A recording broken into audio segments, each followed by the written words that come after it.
Olá a todos, meu nome é Mário Pedro, eu sou estudante do curso de mestrado em Gestão Desportiva da Universidade do Porto e eu estou aqui hoje para estar falando para vocês um pouquinho sobre o meu trabalho, que é com relação à eficácia organizacional da Federação Paulista de Basquetebol.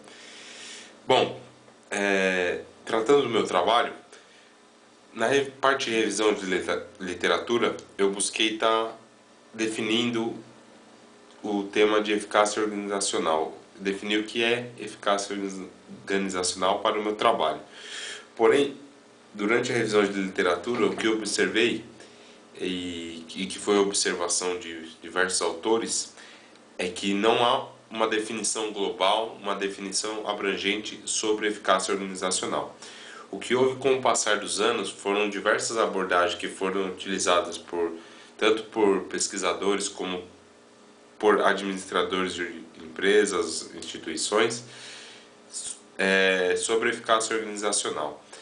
Dentre uma dessas abordagens, a mais famosa, a que iniciou-se durante muitos anos, por volta de mais de 80 anos, que se fala sobre eficácia organizacional, a primeira inicial foi a abordagem de metas, onde nessa abordagem a organização ela é considerada eficaz a partir do momento em que ela atinge os objetivos aos quais ela se propõe.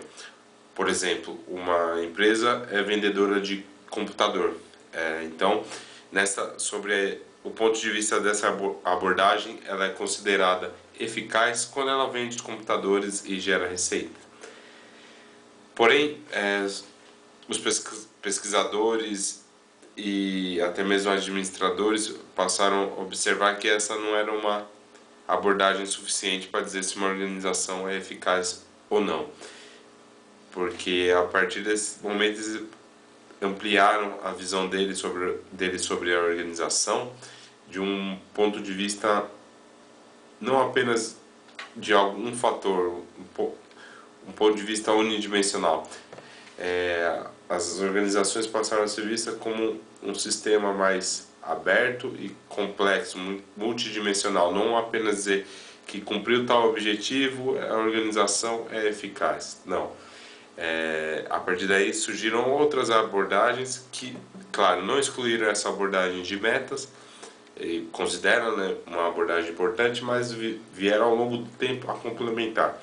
Uma abordagem que seguiu logo depois essa abordagem de metas foi a abordagem de recursos do sistema, ou seja, essa abordagem visava dizer que a organização é eficaz quando ela tem um bom controle daquilo que ela produz e daquilo que ela tem como recursos para a sua produção. Ou seja, ela é considerada eficaz a partir do momento que ela consegue equilibrar a sua produção e os seus recursos. Por exemplo, uma indústria de papel, ela tem como recurso madeira, mas ela não pode de um dia para o outro resolver utilizar todos os seus recursos de madeira para atingir determinado objetivo de venda e no dia seguinte já não ter mais madeira para ser cortada para a produção de papel. A partir desse momento a organização acaba, já que ela deixa de ter recursos. Mas também essa abordagem também não foi muito bem aceita devido à falha de que nem sempre os recursos que uma organização se utiliza são aqueles é possível de estar mensurando o recurso com a sua produção. Por exemplo, uma escola, ela se utiliza de cadernos, de livros, para o quê? No caso, a produção dela é de conhecimento para as pessoas. Então, medir conhecimento através dos recursos é meio complicado. Você está utilizando de algo objetivo, que é a aquisição de material, recurso, com algo subjetivo, que é a obtenção de conhecimento. Então, por isso essa abordagem ficava meio complicado para as organizações. Outra abordagem, seguindo essa, foi uma abordagem relacionada aos processos internos da organização, principalmente aos recursos humanos, relacionada com o desenvolvimento interno da organização.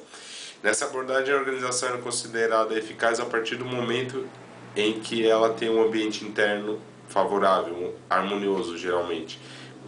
Porém, o que se vê na literatura crítica contra essa abordagem é que nem sempre um ambiente harmonioso é o mais produtivo.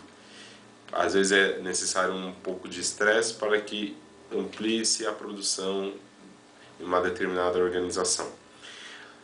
Outra abordagem que seguiu essa linha multidimensional é a abordagem de múltiplos constituintes, onde a organização é considerada como algo formado por diversos constituintes, como presidente, acionistas, clientes, fornecedores, entre outros, no qual, para ser considerada eficaz, ela tem que, de certo modo, atender às satisfações desses clientes.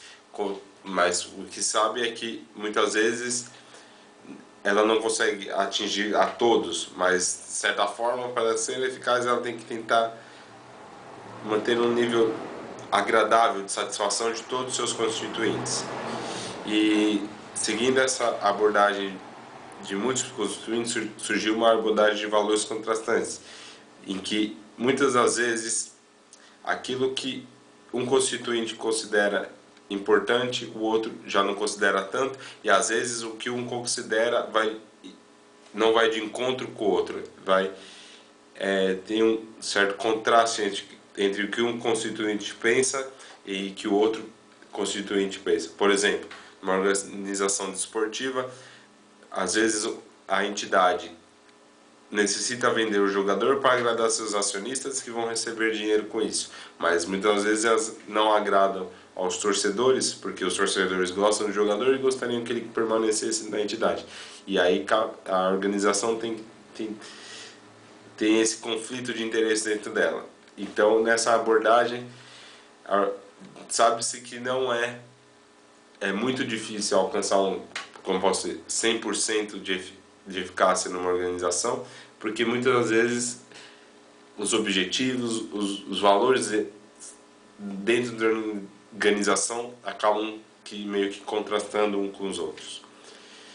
E relativamente ao meu estudo, ele tem como objetivo, através dessas dimensões multidimensionais, é entender do ponto de vista dos dirigentes das entidades filiadas à Federação Paulista de Basquetebol, o que eles entendem por eficácia organizacional no âmbito geral das organizações e eficácia organizacional no âmbito da Federação Paulista de Basquetebol.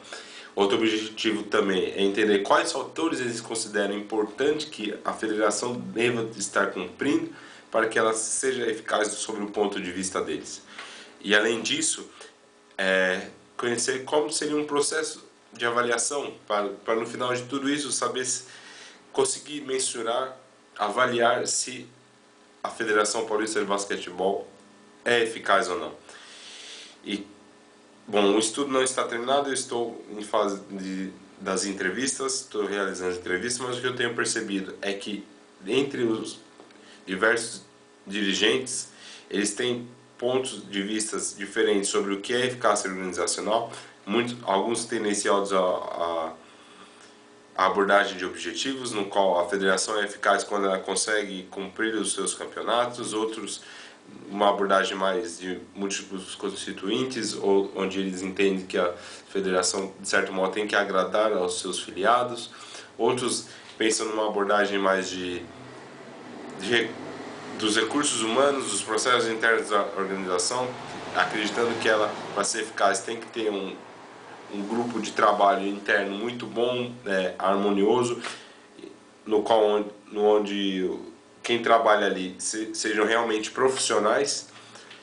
E com relação ao processo de avaliação, eles vão mais ou menos de acordo que a avaliação deve ser feita mais ou menos através de reuniões, tanto dos filiados com a própria federação, e posso dizer dos fatores importantes para que a federação seja eficaz, todos os fatores que eu listo para ele. relacionados ao desenvolvimento do desporto, eles acabam que meio que concordar com aquilo que eu venho lhes apresentando.